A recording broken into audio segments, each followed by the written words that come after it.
Introdução. Os derrames pleurais são sistemáticos classificados como transudatos ou exudatos. De acordo com a sua composição bioquímica, essa classificação é fundamental para se definir quais derrames necessitam de investigação laboratorial.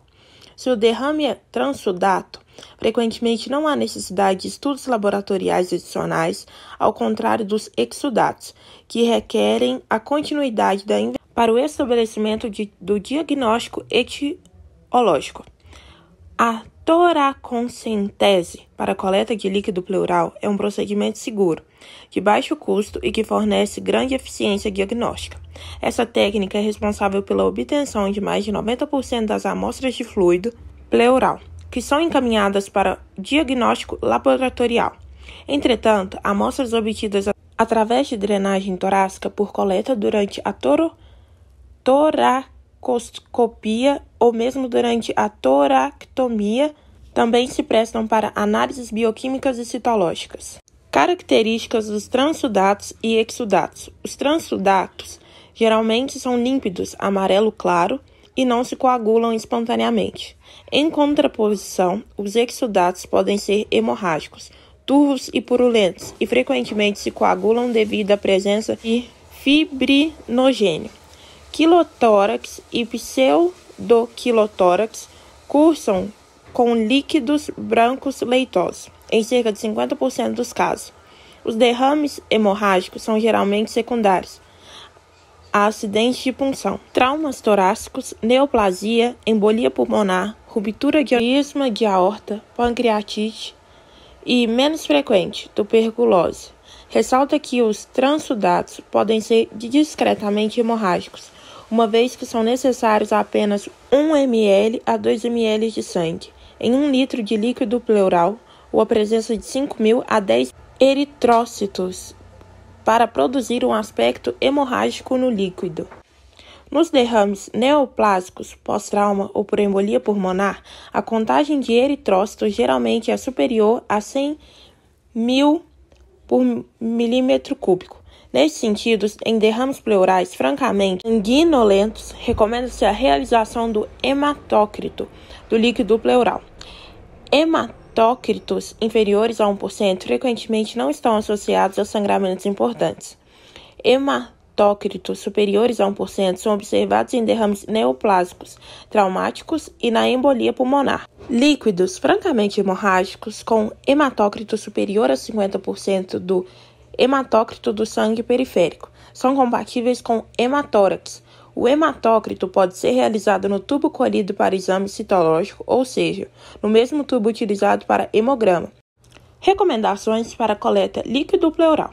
Durante o procedimento da toracocentese, a seringa utilizada na aspiração deve ser levemente heparinizada, ou seja, deve-se aspirar a heparina em quantidades suficientes para que a seringa seja internamente umedecida. Desprezando-se o excesso, quando utilizamos a seringa de 20 ml, um volume de 0,5 ml de heparina é suficiente para evitar a coagulação do líquido.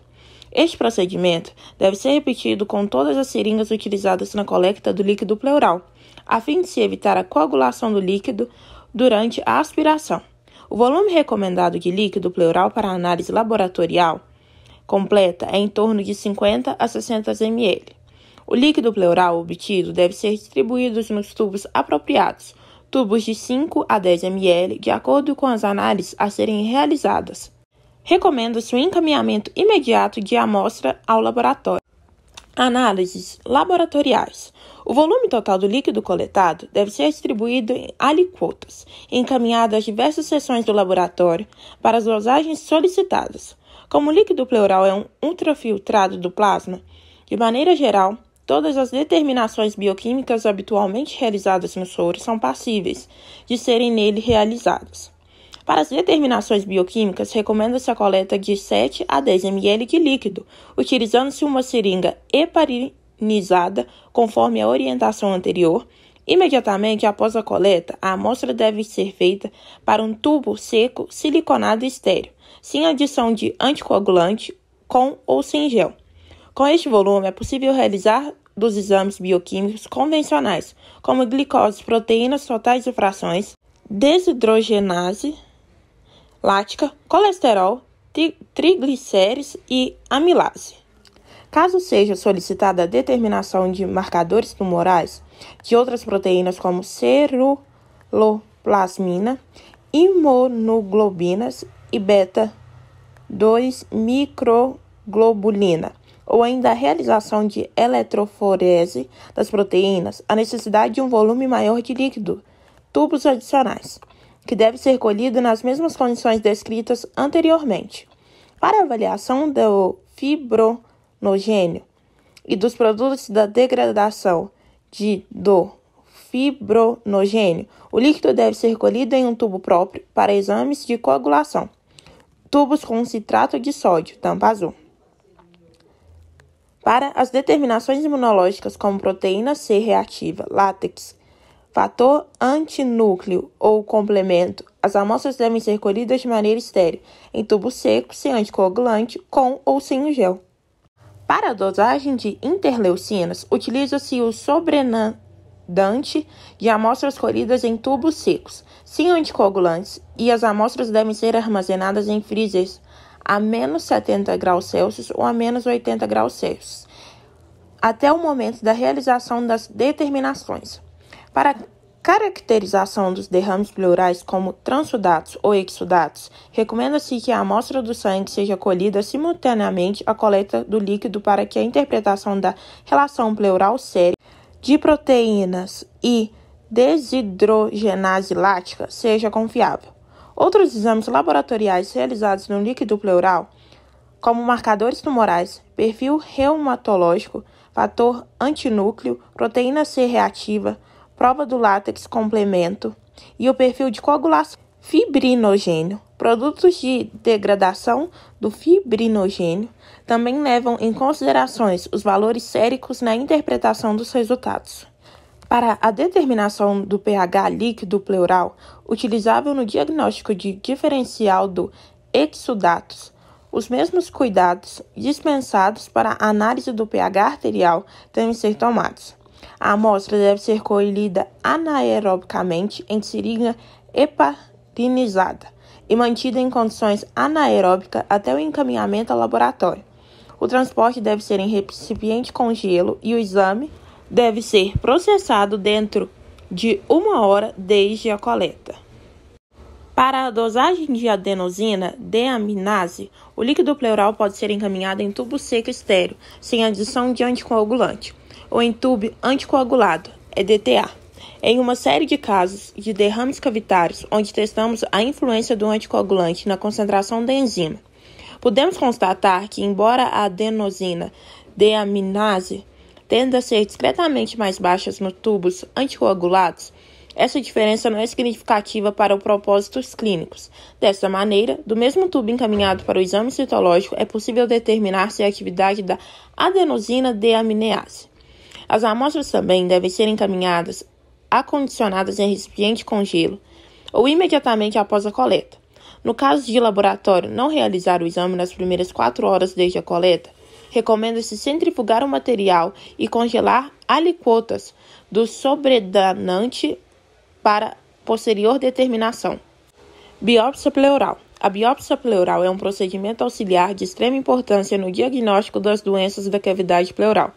Os fragmentos podem ser obtidos por agulha ou até sob visão direta através de toracoscopia ou toractomia. Sob o ponto de vista do patologista, alguns aspectos são importantes e podem facilitar sobremaneira a análise e o diagnóstico.